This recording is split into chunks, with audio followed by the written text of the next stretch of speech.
काय नाही माय, मोहितीला गेली होती मी पंचरत्न भाऊच्या. हो ना. काय बाई इथे मयत ना काय नाही. काल आम्हाला रात्रीच फोन आला, यायचं जेवण झालं, हे तंबाखू घोटूनच राहिली होती, मी जीवनच राहिली होती. जसा फोन आला तसा धसकन जीव झाला. असं तरीच लागायला लागलं माय. म्या म्हणलं तुमचे कामा बाजूनं ठेवून द्या, पहिले मैतील जा लागते आपल्याला. ते म्हणे हो हो म्हणे, जा लागन ना म्हणे, चांगला माणूस होता म्हणे. म्हणलं चला करा पटापट तयारी. म्हणलं उद्या सकाळी. मग आम्ही 4 वाजता उठलो गेलो. हो, पहिले आम्हीच पोचलो होतो तिथं. नातेवाईक यायचेच होते, दूर दूर राहते ना माय. हो, मग आले ते मधली सून आली, ते पोरगं आलं, ते लहान पोरगं आलं, मोठं याच होतं, अमेरिकेला राहते माहिती. हो, हे याचंच होतं. बाकीचे येऊन होते बाकीचे पाहुणे. पण बाहेर पाहिलं ना माय, अशी कच्चाड गर्दी होती हो, तुला काय सांगू. आणि ते गर्दी पाहूनच म्हणलं म्हणलं खरंच पंचरत्न भाऊ, खरंच तुम्ही नाही का म्हणलं लयच कमवली म्हणलं. जेवढी गर्दी जास्त असली ना मैतीले, तेवढं समजते का माणूस चांगला होता बा म्हणून. खरंच ना माय, खरंच सकस तर लागते. मला तर नाही का म्हणलं रडच नाही आगुटे. पण ती मधली सून नाही का माय, अजिबात नाही रडली.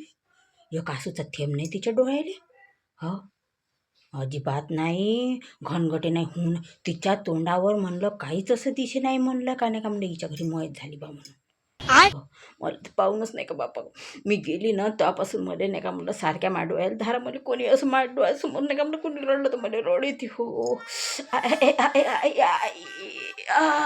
पाय हो मायावाला सारखी बसून होते ना हो माय. हो, गेली तेव्हापासून असे पाय वळून आले होते मायला, आताही दुखत आहे. हो हो. नाही का ते पोरगं अमेरिकेवरून नाही का म्हणलं त्याचं येणं नाही झालं, असं रडे हो आल्यावर. झाली होती मयत, त्याला मयत नाही सापडली माय. खूपच रडे, जाऊ जाऊस पडे मैतीवर, थ्यावाल्या थ्यायच्या जळत्या लाकडावर. शक लागला तर मागं सरकलं मग. खूपच रडे बाई. हो, आणि आतोचं तर वेगळंच होतं माय.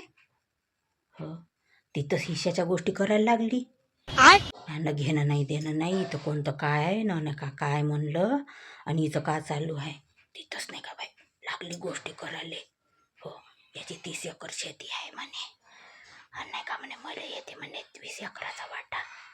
मी म्हणलं ही एकटीच आहे का काय का कडा म्हणलं त्याची वाली बाई. पंचरत्न भाऊले एकच बहीण होती, 2 बहिणी असून हे काऊन 20 एकराचा वाटा मागून राहिली. मोठीनं म्हणलं असं मला पाहिजे नाही म्हणून. हे लालची आहे ना मग, हिला सारस सावडू दे ना बुडापासून. हो, पण कुठं काय आणि कुठं काय. पंचरत्न भाऊचा चुलता आला नव्हता म्हणलं माहितीले.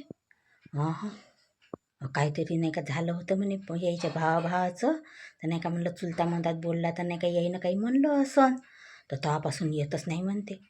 अशा टायमाला कुठं रागलोप असते का माय. सारा रागलोप जाऊन अन्न नाही का म्हणलं कोणाच जीव अडकून राहते. मरणाऱ्या माणसाचं काही सांगता नाही. पिंडीले नाही कावळा शिवला तर मग का करायचं. हो ना. आणि सारा नाही का गोंधळ नातू पंतू न सारे जण असे रडे. बाहेरी लोकायचा असा रडण्याचा आवाज ये. म्हणलं पंचरत्न भाऊ तुम्ही हेच कमावलं खरंच ना बापा. नातूचा तर वेगळा साकात होता, तिले पाहून तर नाही का म्हणलं सारे जण तू तू करे तिच्यावर.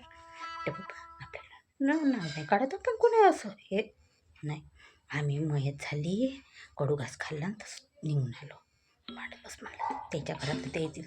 आपण गेलो, आपलं काम बजावलं, चाललो आलो बापा घरी. हो, अशी झाली बापा.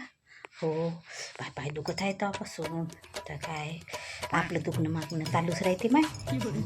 मैतील जाणं लय गरजेचं होतं.